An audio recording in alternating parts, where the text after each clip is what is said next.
Let's continue with Jay.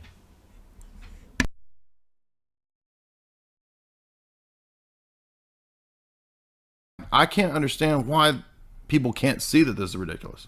And the reason I started seeing it as ridiculous when I was a trad Catholic was every time there was a new news story every year or two about this thing, when it didn't happen or it didn't go the perfect, say the magic words way, they would just revise the story. Oh, well, he didn't actually do it like this, and so it's still waiting to happen. Then we'll know. But this is so ridiculous. Why would he not just do it? Does he believe the religion? Wouldn't he just do it?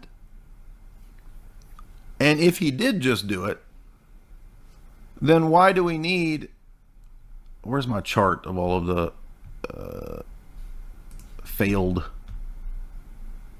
So here is trad chart number 1. And this is going to explain... This is the Cope chart they've already drawn up. Cope for the Pope chart, you see, oh, it doesn't count because none of these popes knew what it was or how to do it right. They all screwed it up. 1, 2, 3, 4 now. Can't get it right. Because, and by the way, there's more to this chart. This is just like a abridged chart. Oh, he didn't have all the bishops. Oh, it wasn't a consecration. Oh, it didn't include the word Russia. Oh, it actually wasn't to the Immaculate Heart of Mary. So you see that this is clearly a cope, and this is what the trads do when the so-called consecrations don't do anything. So Russia has not converted to the Immaculate Heart of Mary and returned to Rome, and said,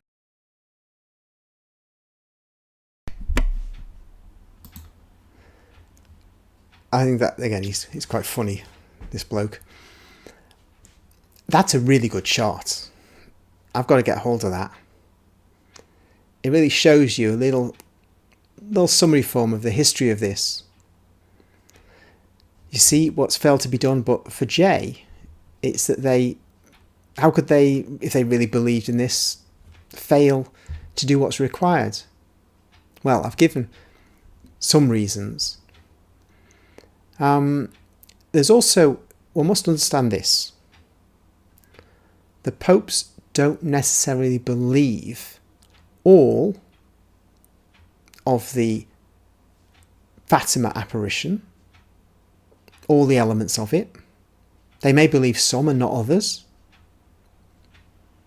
And if that's the case, then they're not necessarily going to go out on a limb to do all the things that are set out as being required. But you see, Jay can see that there are those 4 elements there, and 1 or 2 others. Like I mentioned, the reparation, 5 Saturdays that we're supposed to do. This has been known for a long time. And if a pope doesn't do it, that shows that he's not fully committed. Now, the best examples here are the July 1952 of Pius XII, but he didn't do it in union with the bishops. That was, I think, the high watermark of Pius XII's interest in and belief in Fatima. There were some machinations going on with the Jesuits, which may have had an effect on him to deter him from taking further interest in Fatima. 1952 is 2 years after he promulgated the dogma of the Assumption of Mary into heaven. So his focus was very Marian in the early 50s and up to that point. But Fatima ceased to be really mentioned significantly after that, and he died in 1958. And his successor, John the 23rd, was not at all interested in Fatima. Look, we get down to 82 and 84. March 84 is the next best one. And this time, There is a request for the consecration of the bishops, but Russia is not mentioned. And so it's interesting with John Paul II. He only did it because after he was shot. He may never have done it in his long reign if he hadn't been shot. Now, I wouldn't wish him to be shot. It's one of those things like with the death of Kennedy for an older generation. I remember where I was when I heard John Paul II was shot. But it stimulated him because it was May the 13th, 1981 that he was shot.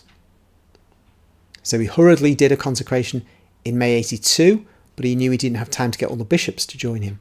Then he did it in 84, but he was advised not to mention Russia. 1984, for those who are not old enough, let me remind you of something. We had Russian SS-20 theatre nuclear weapons being brought into Eastern Europe. We had Trident missiles being brought into Western Europe. The NATO and the Russians were building up their armed forces. And it's almost not quite trigger alert. In a way, it is trigger alert for the intercontinental nuclear weapons, but it's the tension was palpable.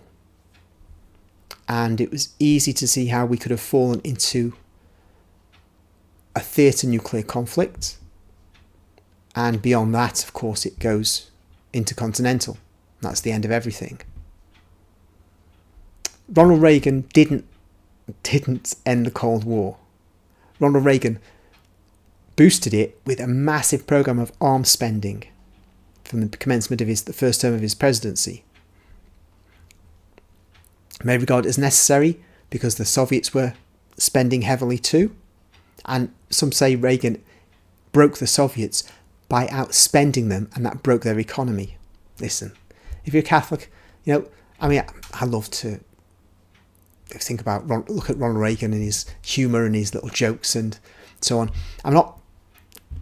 You have to get past the charm though, because these politicians, you gotta remember, some of them are charmless like Kamala Harris, but some of them have charm, but that doesn't mean that they're, a good sort. We have to say the fact is we are alive because John Paul II did that imperfect consecration. There may have been a similar effect in 1952 with Pius XII's consecration. Just because what Mary requested was not done, there was an acting upon Mary's request. And that's always going to be better than not acting upon Mary's request at all. 2 years after March 1984, Mikhail Gorbachev became the General Secretary of the Communist Party. He became the ruler of Russia. We had sinister old geezers like Yuri Andropov, head of the KGB, Konstantin Chernenko. They were, we'd say they were old geezers, half dead, but then we didn't have Joe Biden as president at that point. So we can't really say much. In fact, Yuri Andropov was probably sharp as nails compared to our friend who's currently the US president.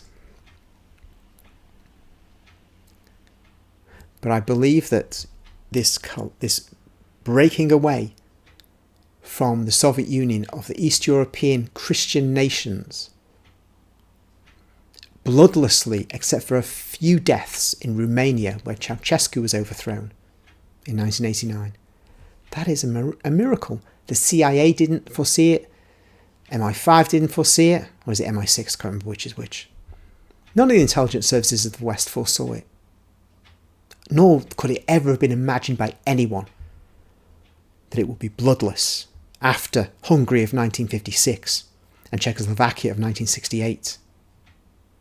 This is a tangible example of the power of the Blessed Virgin Mary. So, just show you that scene again. We've got imperfection all through, from October 1942 right to John Paul's consecration in 84. But it doesn't mean nothing was achieved. It's just that we haven't had the full consecration, as Jay says rightly. So let's see what he has to say further.